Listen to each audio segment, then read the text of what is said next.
அந்தந்த காலத்தோடு முடிந்துவிடும், அற்புதங்கள் முடிவடைந்துவிடும். மூசா அலைஹிஸ்ஸலாம் இறந்த போது அந்த கைத்தடியும் போயிருச்சு. கைத்தடி இன்னைக்கு இல்லை, அதோட பவரும் இன்னைக்கு இல்லை. ஈசா அலைஹிஸ்ஸலாம் போன போது அவர்களோடு சேர்த்து அந்த கையுடைய பவரும் போயிருச்சு, இன்னைக்கு இல்லை. நபிமார்களின் அற்புதங்கள் அந்த நபிமார்களின் வாழ்வோடு முடிந்து போய்விடும். நபிகள் நாயகம் ஸல்லல்லாஹு அலைஹி வஸல்லத்திற்கு வழங்கப்பட்ட திருக்குர்ஆன் என்கிற ஒரே ஒரு முஅஜிஸா, ஒரே ஒரு அற்புதம் இன்றைக்கு வரையும் கையில இருக்கிறது, நம்ம கையில. உலகத்தில் ஒரு நபி கொண்டு வந்த ஒரு அற்புதம் காலாவதியாகாமல் காலம் கடந்தும் கூட இன்றைக்கும் இருக்கிறது என்று சொன்னால் அது திருக்குர்ஆன் மட்டும்தான். அந்த அற்புதம் இருக்கிறது. உங்களுக்கு தெரியும், 1000த்திற்கும் மேற்பட்ட முஅஜிஸாக்கள் என்று சொல்லக்கூடிய அற்புதங்களை உள்ளடக்கிய பெருமானாரின் வாழ்வில் 1000த்திற்கும் மேலுள்ள அற்புதத்திலேயும் 1 நம்பர் முதல் இடத்தில் இருக்கிற அற்புதம் திருக்குர்ஆன். 2வது தான் மேராஜ் நிகழ்ச்சி, ஃபர்ஸ்ட் திருக்குர்ஆன். உலகத்தில் இன்றைக்கு வரையும் வாழுகிற அற்புதம், வாழ்ந்து கொண்டிருக்கிற அற்புதம் திருக்குர்ஆன். இதை போல் ஒரு வேதம் கொண்டு வா என்று அல்லாஹ்வால் சொல்லப்பட்டது இன்றைக்கு வரையும் அந்த சவால் இருக்கிறது, அது முறியடிக்கப்படவில்லை. எக்கச்சக்கமாக நான் சொல்லிக்கொண்டே போவேன். இந்த திருக்குர்ஆன் என்கிற எவ்வளவு உயரிய பொக்கிஷத்தை பெற்றிருக்கிறோம். இது சரியாக ஓதப்பட வேண்டும், ஓதி கொடுக்கப்பட வேண்டும். கரெக்டா மதரசாவுல கொண்டு வந்து பிள்ளை வருத்தம் என்ன தெரியுமா? காலேஜ் படிக்கிறான், குர்ஆன் ஓத தெரியல. +2 முடிக்கிறான், குர்ஆன் ஓத தெரியல. புள்ள வயசுக்கு வர்றா, குர்ஆன் ஓத தெரியல.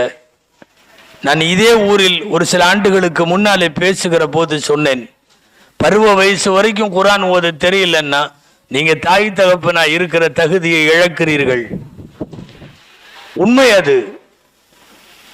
காலேஜ் படிக்கிற அளவுக்கு வந்ததுக்கு பிறகும் கூட உனக்கு இறக்கி வைக்கப்பட்ட உன்னுடைய உயர்மறை வேதத்தை வாசிப்பதற்கு படிப்பதற்கு உனக்கு தெரியலன்னா அங்க தோற்று போறது அந்த பையன் அல்ல, அந்த பெற்றோர் தோற்கிறார்கள். அந்த ஊரில் இருக்கிற உலமாக்களாகிய நாங்கள் தோற்கிறோம். நிர்வாகிகளாக இருக்கிற பள்ளிவாசல் நிர்வாகம் தோற்கிறது. நம் எல்லோருடைய ஒட்டுமொத்த தோல்வி.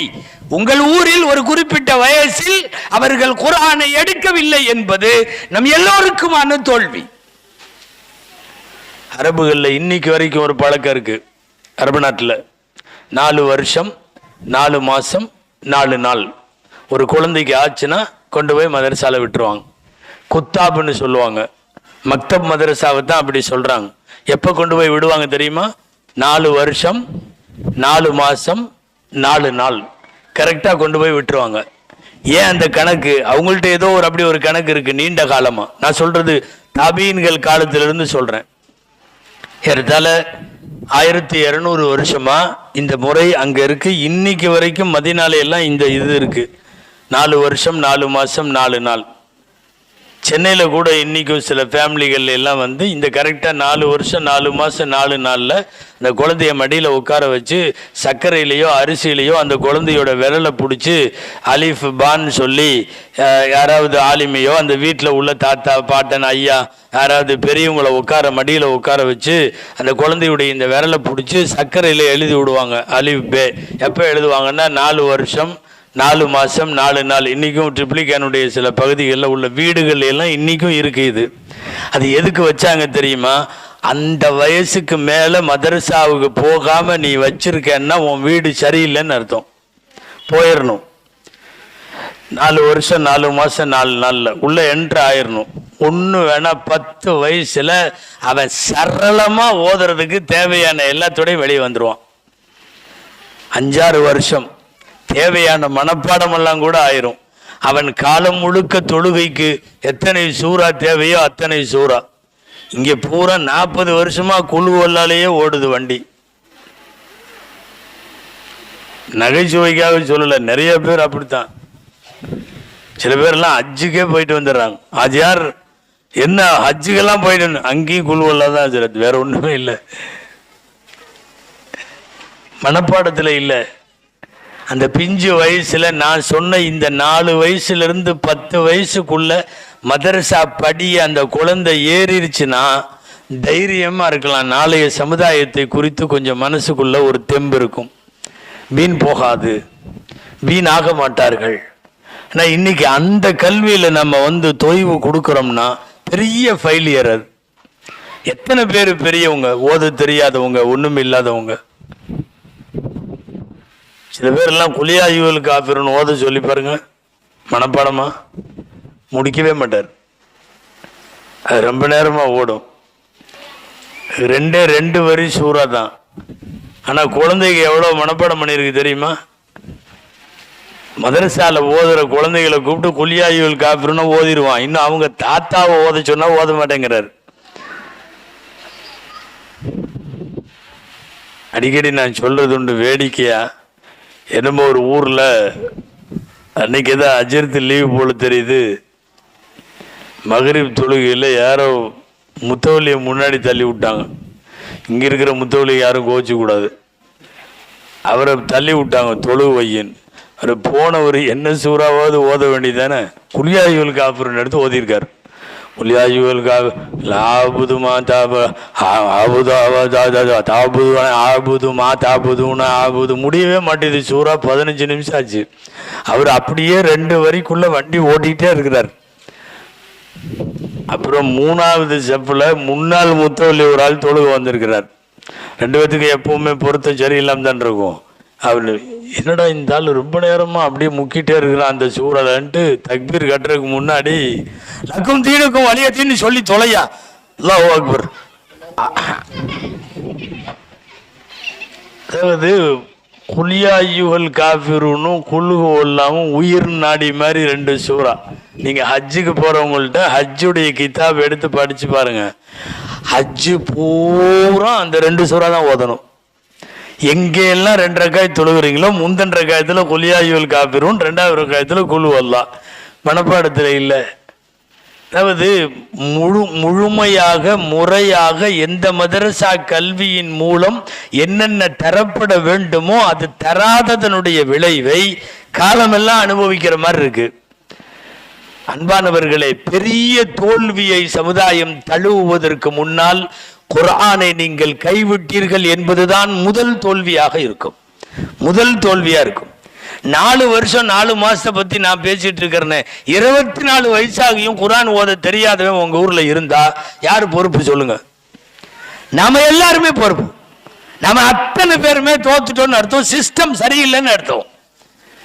அந்த மதரசா கல்வியை முன்னெடுக்க வேண்டிய அந்த முக்கியத்துவம் தர வேண்டிய இக்கட்டான இது நமக்கு உண்டு. எத்தனை பேர் ஹாஃபிதுகளை உருவாக்கி இருக்கிறோம்? சும்மா தெரியாம கேட்கிறேன், இந்த ஊர்ல ஆபீஸ்கள் இருக்காங்களா? உங்களை சொந்த ஊராக ஆவணத்தை கொண்ட ஆபீஸ்கள் எத்தனை பேர் இருப்பாங்க? ஒருத்தர் இருக்காருங்கிறாங்க அஜர்த்து. ஆவணத்தை சொந்த ஊரை குர்ஆனை மனப்பாடம் பண்றவங்க உங்க ஊர்ல இருந்து ஒரு ஆளுக்கு மேல உங்களால உருவாக்க முடியாதா? தயவு செஞ்சு கொஞ்சம் சிந்தனைக்கு கொண்டு வாங்களேன். ஏன் இது என்ன சாத்தியம் இல்லையா? எல்லா ஊர்லயும் பட்ட வாங்க முடியும், ஆனா உங்களால முடியாதா? ஏன் உங்க தலைமுறையிலையோ உங்க வாரிசுகள்கிட்டயோ அதுக்கான சோர்ஸ் இல்லையா? நாம முயற்சிக்கல, அல்லது நாம இதை தைரியப்படுத்தல, முன்னெடுக்கல. உருவாக வேண்டும், ஹாஃபிஸுகள் உருவாக வேண்டும். தாய்மார்கள் பயான் கேட்டுட்டு இருக்காங்கன்னு நினைக்கிறேன். வரும்போதே சொன்னாங்க ஆண்களை விட பெண்கள் அதிகமா இருக்காங்க. இல்லை, அவங்கள்ட்ட தான் இதை சொல்லணும். மெயினா ஹாஃபிதுகளை உருவாக்குவது, ஆலிம்களை உருவாக்குவது, இது எதா இருந்தாலும் சரி, நல்ல தீன்தாரிகளை உருவாக்குவது, என் படிப்பிலே கூட அவன் சிறந்த மதிப்பெண்கள் பெறவோ உயர்கல்வியை பெறவோ ஊக்குவிப்பது எல்லாமே தாய்மார்கள் கையில். அதுவும் வெளிநாட்டு தொடர்போடு இருக்கக்கூடிய இது போன்ற ஊர்களில் எல்லாம் மிக முக்கியமான ரோல் தாயினுடைய ரோல் தான். ஒரே ஒரு செய்தி நான் தாய்மார்களுக்கு சொல்லுகிறேன், கொஞ்சம் கவனிங்க. இந்த இந்தோனேஷியால எல்லாம் மலேசியால எல்லாம் பார்த்தீங்கன்னா யூடியூப்லேயே இருக்குது, நீங்கள் பார்க்கலாம். 6 வயசில் ஆபிஸா, 8 வயசில் ஆபிஸா, முழு குர்ஆன். என்ன ஏதாவது ஸ்பெஷலாக அங்கே நடக்குதா? அவங்க என்ன நபிமார்கள் குடும்பமா? எப்படி ஸ்பெஷலா? ஒன்றும் இல்லை. முயற்சித்தால் அது சாத்தியம் என்பது அதனுடைய பின்புலங்களை பார்க்கிற போது தெரிகிறது. அதுலேயும் யூடியூப்பில் இருக்கு பாருங்க, இந்தோனேஷியாவில் வேர்ல்டு வைட் உள்ள கிராத் போட்டியில் 2 கண்ணும் தெரியாத பொண்ணு 7 வயசு ஃபுல் ஹாஃபிஸ். ஹாஃபிஸ்னா எந்த மாதிரி ஹாஃபிஸ் தெரியுமா? நடுவர்கள் கேள்வி கேட்குறாங்க, அது பின்னாடி இருந்தெல்லாம் ஓதுது. நமக்கு முன்னாடியே முக்க வேண்டியதாக இருக்கு, பின்னாடி இருந்து ஓதுதுங்க. லம் யகுல் லஹு குஃபுவன் அஹத் லம் யூலத் லம் யலித் அல்லாஹு ஸமத் குல் ஹுவல்லாஹு அஹத். இப்படி ஓதுனா குர்ஆனை பூரா அப்படி ஓதுது. முன்னாடி ஓதுனா முன்பக்கம் ஓதுது, பேக்கில் ஓதுனா பேக்கில் ஓதுது. உலக அளவில் ஃபஸ்ட் ப்ரைஸ் கொடுத்தாங்க. 6 வயசு முடிஞ்சு 7 வயசு 2 பார்வை இல்லை. அவங்க குடும்பத்தை சேர்ந்த 11 பேர்த்துக்கு உம்ரா பயணம் அப்படின்னு சொல்லி ஃபஸ்ட் ப்ரைஸ் அறிவித்தாங்க. 11 பேர்த்துக்கு உம்ரா பயணம் இது பண்ணி நான் என்ன செய்கிறேன், ஒரு 7 வருஷம் 7 வயசு குர்ஆனை மனப்பாடம் செய்வது எப்படி சாத்தியமானது? ஏன் அது இந்த நாட்டிலையோ இந்த ஊர்லையோ எல்லாம் சாத்தியமாகாதா? கொஞ்சம் யோசிக்கலாமே. அந்த தாய் பேட்டி கொடுக்கிறது என்ன தெரியுமா? என் குழந்தைய நான் அப்படி குர்ஆனை கேட்க வைத்தேன், ஓத வைத்தேன். பொதுவாகவே கண் தெரியாதவர்களுக்கு இறைவன் அந்த மெமரி பவர் கொஞ்சம் கூட கொடுத்துருவான். கண்ணை மூடிட்டாவே மனப்பாட சக்தி கூடிரும். அதனால தான் உங்கள்கிட்ட ஏதாவது ஒன்று ஞாபகம் வரலன்னு வைங்களேன், நீங்கள் என்ன பண்ணுவீங்க தெரியுமா? கொஞ்சம் சொல்கிறேன் அப்படின்ட்டு கண்ணை மூடுவீங்க. ஏன்னா கண்ணை மூடிட்டா ஞாபக சக்தி அதிகம். கண் பார்வை எப்ப திரையிடப்படுகிறதோ அப்பவே உங்களுக்கு மனன சக்தி கூடிரும். அதனாலதான் யோசி வர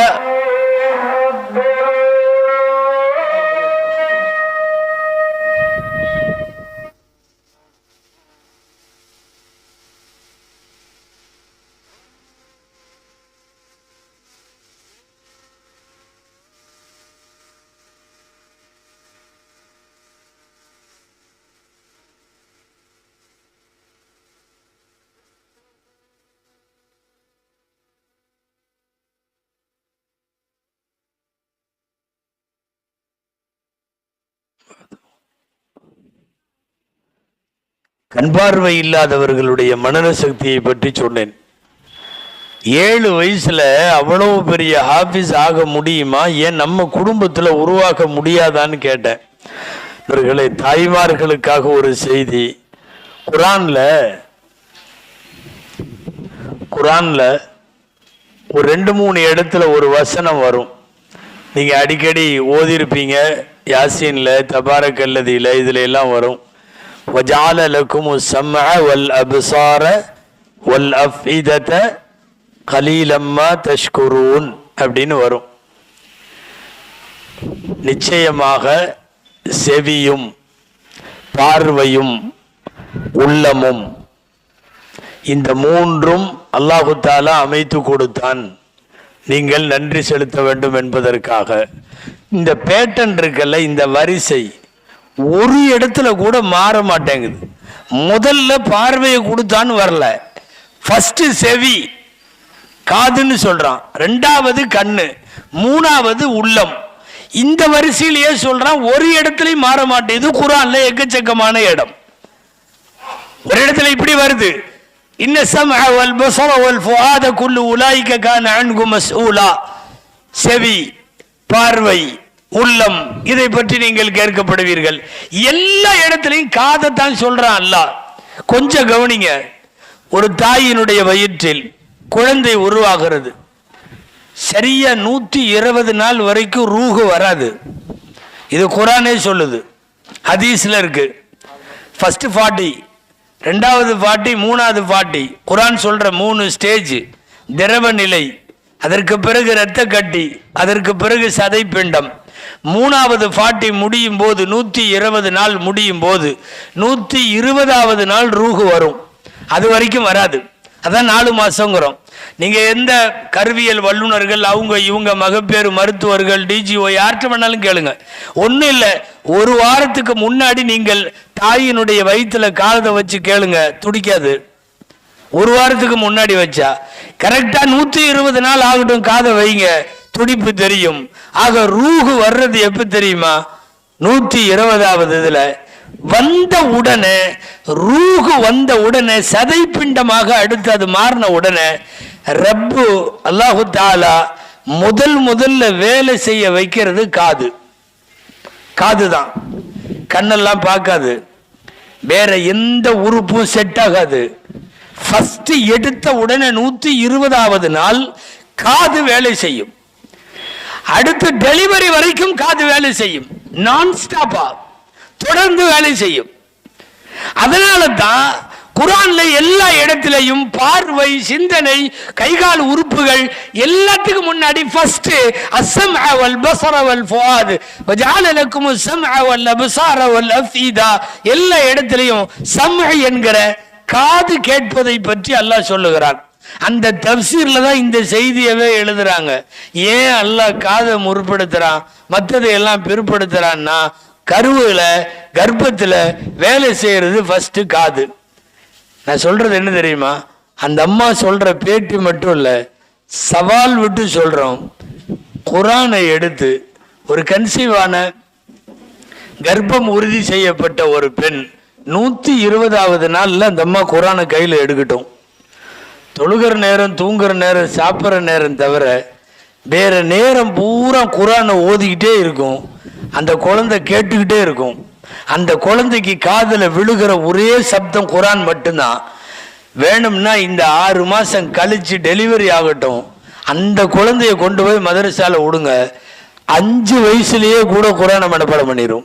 ஏன்னா லைஃப்ல முதல்ல காது வேலை செய்ய ஆரம்பிச்ச உடனே அது கேட்டது எதுவோ அதுல அப்படி பிக்கப் ஆயிரும். அது ஒரு தாய் கர்ப்பமானதுல இருந்து டெலிவரி வரைக்கும் தன் சுய தேவைகளின் நேரம் போக மீதி நேரமெல்லாம் எப்போதும் குர்ஆனை ஓதிக்கொண்டே இருந்தால் எந்த சந்தேகமும் வேணாம், அந்த குழந்தை வெளியில வந்த உடனே அப்சர்வ் ஆயிரும். நான் சொல்றது 6 வயசுல குர்ஆனை மனப்பாடம் பண்ணி முடிச்ச பெண்ணுடைய தாய் சொல்லுது, நான் கரெக்டா எனக்கு சொன்னாங்க, நான் அதுபடி 4 மாசத்துல குர்ஆனை தூக்கினேன், குழந்தை பிறக்கிற வரையும் நான் குர்ஆன் ஓதிட்டே இருந்தேன், வெளியே வந்த பிறகு என் புள்ள வேற எதை மனப்பாடம் பண்றதுக்கும் கஷ்டப்படுது, ஆனா குர்ஆனை சொன்னா டக்குன்னு மனப்பாடம் ஆயிருது. ஏன்னா அது லைஃப்ல காது வேலை செய்ய ஆரம்பிச்சதுல இருந்து கேட்கறதே இதைத்தான். நான் தாய்மார்களுக்கு சொல்லுகிறேன், இந்தோனேஷியாவுக்கு மட்டுமானதல்ல இது ஏதோ மலேசியாவுக்கு மட்டுமானதல்ல, இங்கேயும் அது சாத்தியப்படும். கர்ப்பத்திலே குழந்தை உண்டான உடனே குர்ஆனை கையில எடுங்கள். நான் வேற மாதிரி சொல்லட்டுமா, இப்ப நம்ம குழந்தை பூரா சின்ன வயசுலயே 3-4 வயசுலயே அழகா சினிமா பாட்டெல்லாம் பாடுதுன்னா என்ன அர்த்தம் தெரியுமா? அது கர்ப்பத்தில் இருக்கிறப்போ அது மோஸ்ட்லி எதை கேட்டிருக்குதோ அது அப்படியே வருது. நல்லா பாடுறான், நல்லா ஆடுறான் அப்படின்ட்டு நாம வச்சு கொண்டாடுறோமா இல்லையா? அது நீங்கள் குழந்தையை தரித்திருந்த போது பூரா முழுக்க வயிற்றுல குழந்தைய வச்சுக்கிட்டு நேராக போய் உட்காந்து நீங்க பிக் பாஸ் பார்த்துக்கிட்டே இருந்தீங்கன்னா வேற எப்படி வரும் குழந்தை?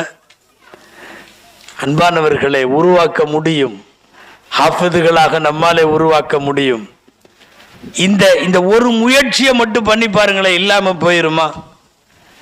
நிறைய தாய்மார்கள் வந்திருக்கிறனால நான் அவங்களுக்கு ஒரு செய்தி சொல்லணும்.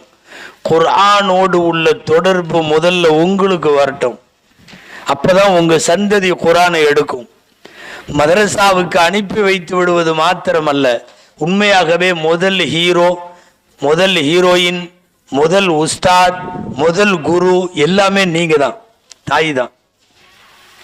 எப்படியெல்லாம் குர்ஆன் ஓதுனாங்க தெரியுமா? நிறைய பேர்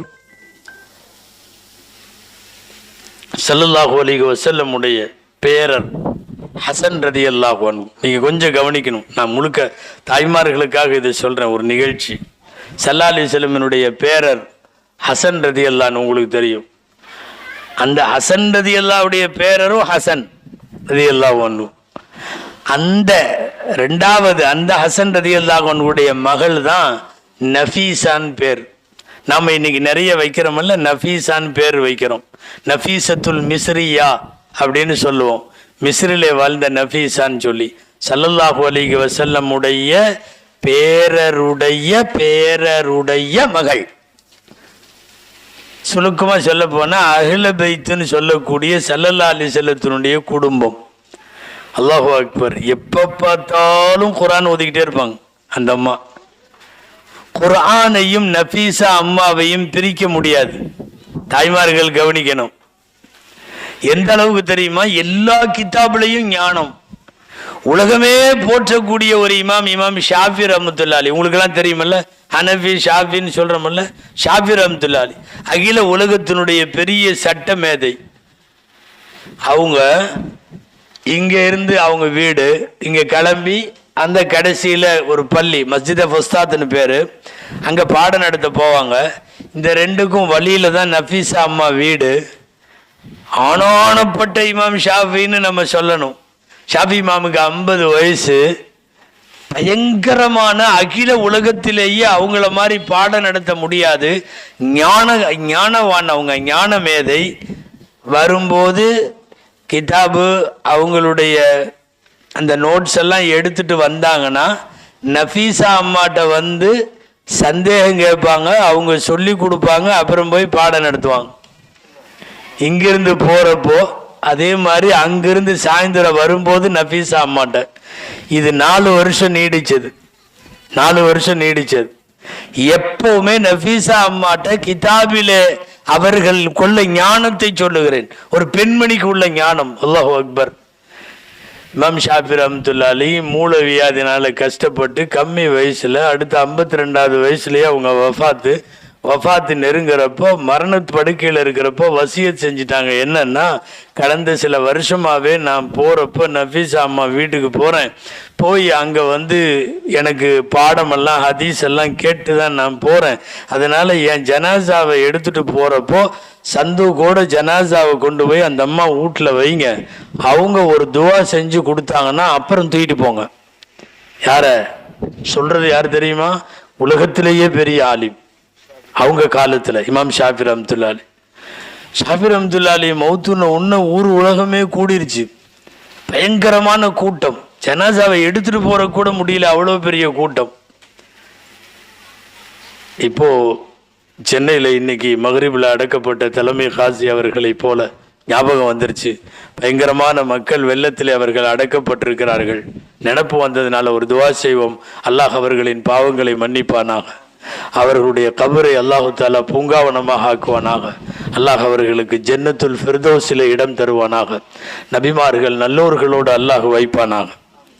இமாம் ஷாஃபி ரஹ்மத்துல்லாஹி பற்றி சொல்லிட்டு இருந்தேன். ஜனாசா வருது. நாட்டினுடைய கவர்னர்கிட்ட சொன்னாங்க, போய் இந்த மாதிரி ஒரு வசியை செஞ்சிட்டாங்க, ஆனால் இருக்கிற கூட்டத்தில் அது வந்து சாத்தியமானு தெரியலை, இவ்வளோ பெரிய கூட்டம், நஃபீசா அம்மா வீட்டில் கொண்டு போய் வச்சு அவங்க துவா செஞ்சு கொடுத்ததுக்கப்புறம் எடுத்துகிட்டு போக சொல்கிறாங்க. கவர்னர் சொன்னார், வசியத்து இதை வந்து தள்ள வேண்டாம், அப்படியே செஞ்சிருங்கன்ட்டார். அதே மாதிரி அகில உலகத்தின் பெருமேதை இமாம் ஷாஃபியினுடைய ஜனாசாவை கொண்டு வந்து உள்ளுக்குள்ளே வச்சாங்க. ஒரு 2-3 நிமிஷம் அவங்க துவா செஞ்சு தந்ததுக்கப்புறம் மீண்டும் எடுத்துகிட்டு போய் அடக்கம் பண்ணிட்டாங்க. நான் இப்போ அதை சொல்ல வரல, தாய்மார்களுக்கு சொல்கிறேன். நஃபீசா அம்மா யார் தெரியுமா? வீட்டில் வாழுகிற காலத்திலேயே தனக்கென்று ஒரு கபரு குழியை தோண்டிட்டாங்க. அவங்களா தோண்டி கபரு ரெடி. அவங்க வீட்டுக்கு பின்னாடியே என்ன செய்வாங்க தெரியுமா? டெய்லியும் அந்த கபருக்குள்ளே இறங்கி உட்காந்து குர்ஆன் ஓதுவாங்க. யாரு? நஃபீசா அம்மா. பொதுவாக திடீர்னு நம்ம மௌத்தாகி கொண்டு போய் கபருஸ்தானில் அடக்கம் பண்ணுறப்ப தானே நமக்கு பிரச்சனை, பயமெல்லாம் வருது. வீட்டிலையே கபரை ஏற்பாடு பண்ணி பின்னாடி தோண்டி வச்சுட்டாங்க. அது டெய்லியும் போய் உட்கார்றப்ப அது பழகி போயிடும். அந்த இடம், இது பெட்ரூமு, அது கிச்சனு, அது இந்த ரூமு, இது வராண்டா, அது கபரு, இங்கே போகிற மாதிரி அங்கே போகிற மாதிரி டெய்லியும் போய் அங்கே கொஞ்ச நேரம் இறங்கி உட்காந்துட்டு இருந்து என்ன ஆயிடுச்சுன்னா அது ஒரு ரூம் மாதிரி அவங்களுக்கு பழகி போச்சு. எப்போ வேணாலும் ரெடிங்கிற மாதிரி. வஃபாத்து வரைக்கும் அவங்களுடைய பழக்கம் என்ன தெரியுமா? கபரில் ஒரு சின்ன படி வச்சு இறங்குவாங்க, போய் அவங்க அடங்குற கபரு, அவங்களே கையில் தோண்டின கபரு, அந்த கபரில் உட்காந்து குர்ஆன் ஓதுவாங்க. நான் குர்ஆனை பற்றி சொல்கிறதுக்காக வர்றேன் தாய்மார்களே. ஆச்சரியம் என்ன தெரியுமா? வரலாறு படித்தா புல்லரிச்சு போகுது. அந்த கபரில் மட்டும் உட்காந்து ஹத்தம் பண்ணுறாங்கல்ல, குர்ஆன் முடிப்பாங்கல்ல, வாழ்க்கையில் 192 குர்ஆன் ஓதுனாங்க. அல்லாஹு அக்பர். ஒரு கத்து 2 கத்தமெல்லாம் இல்லை, இப்போ நம்மலாம் ஹாஃபிஸா, நல்லா குரானை மனப்பாடம் பண்ண ஹாஃபிஸா, 192 குரானை ஆயுசில் ஓதனமான்னு தெரியல. கபருக்குள்ள அவங்க அடக்க போகிற கபருக்குள்ள உட்காந்து 192 குரான் ஓதி கத்த முடிச்சாங்க. 192வது குரான் ஓதிட்டு இருக்கிறாங்க. 11 ஜுசு ஓதியாச்சு, 11வது ஜுசு வந்துருச்சு. கபருக்குள்ள உட்கார்ந்துருக்கிறாங்க. ஒரு ஆயத்து வருது, வல்லாஹு யதுஉ இலா தாரிஸ் ஸலாம் வ யஹ்தி மன் யஷாஉ இலா சிராத்தி முஸ்தகீம். வல்லாஹு யதுஉ இலா தாரிஸ் ஸலாம் அப்படின்னு ஆயத்து. அல்லாஹ் உங்களை தாருஸ் ஸலாமுக்கு கூப்பிடுறான்ற ஆயத்து. அது வந்த உடனே அப்படியே சரிஞ்சு அங்கேயே மௌத்து. எவ்வளவு பொருத்தமான வசனம் தெரியுமா? அவங்க வஃபாத் ஆகிற இடம், மரணிக்கிற இடத்துல ஓதன ஆயத்து என்ன தெரியுமா? அல்லாஹ் தாருஸ்ஸலாமுக்கு கூப்பிடுறான்.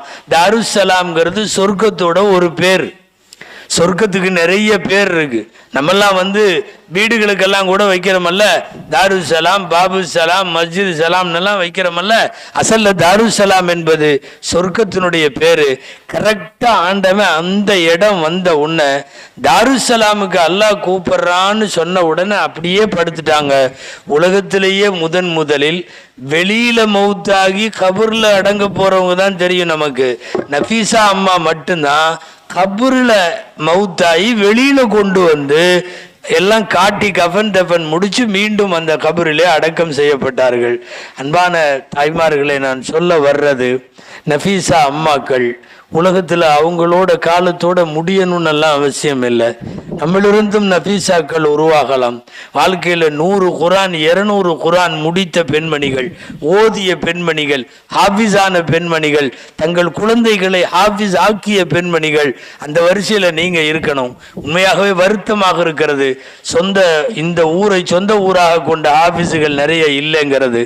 தாய்மார்கள் மனது வைத்தால், அதாவது நீங்க எங்க அனுப்புறீங்களோ இல்லையோ, சோறு தண்ணி கொடுக்குறீங்களோ இல்லையோ, மதரசாவை மட்டும் உங்கள் குழந்தைகளுக்கு நிறுத்தி விடாதீர்கள். காலத்தே அது தரப்பட வேண்டிய முறையில் சூழலில் தந்து விட்டீர்கள் என்று சொன்னால் மட்டும்தான் நாளைக்கு நீங்கெல்லாம் மௌத்தா போன பிறகு, நம்மெல்லாம் மௌத்தா போன பிறகு, மதரசாவிற்கு எந்த கால்கள் நடந்ததோ அவனுடைய 70வது வயதில் அவன் பள்ளிவாசலை நோக்கி நடப்பான். அவன் நாளைய சமுதாயத்தின் மீது அக்கறை கொள்ளுவான். அப்படி ஒரு அக்கறை, சமூக அக்கறை உள்ள தலைமுறையை உருவாக்க வேண்டுமானால் நீங்கள் தயவு செய்து முதலில் மதரசாவை சரியாக செப்பனிடுங்கள், செவ்வைப்படுத்துங்கள். நான் நல்லா சொல்றதுன்னா, எத்தனை லட்சம் வேணாலும் முதல்ல ஒரு குரான் மதரசாவுக்கு செலவழிங்க. இதை நான் உங்கள் ஊர் ஜமாத் நிர்வாகம், உங்கள் ஊருடைய பைத்துல் மால், இந்த ஊருடைய பெருமக்கள் எல்லோருடைய செவிகளுக்கும் என்னுடைய தாழ்வான வேண்டுகோளாய் வைக்கிறேன். சிறந்த மதரசா இந்த ஊரிலே அமைவதற்கு அல்லாஹ் அருள் புரிவானாக. இந்த ஊரில் நிறைய ஹாஃபிதுகள் வருங்காலத்தில் உருவாகுவதற்கு அல்லாஹ் அருள் புரிவானாக. மார்க்க கல்வியில் தன்னிறைவு பெற்ற ஊர் என்கிற ஒரு சூழல் இங்கே ஏற்படுவதற்கு அல்லாஹ் கிருபை செய்வானாக. ஆமீன். வஆகிரு தஅவானா அனில் ஹம்துலில்லாஹி ரப்பில் ஆலமீன். அஸ்ஸலாமு அலைக்கும் வரஹ்மத்துல்லாஹி வபரகாத்துஹு.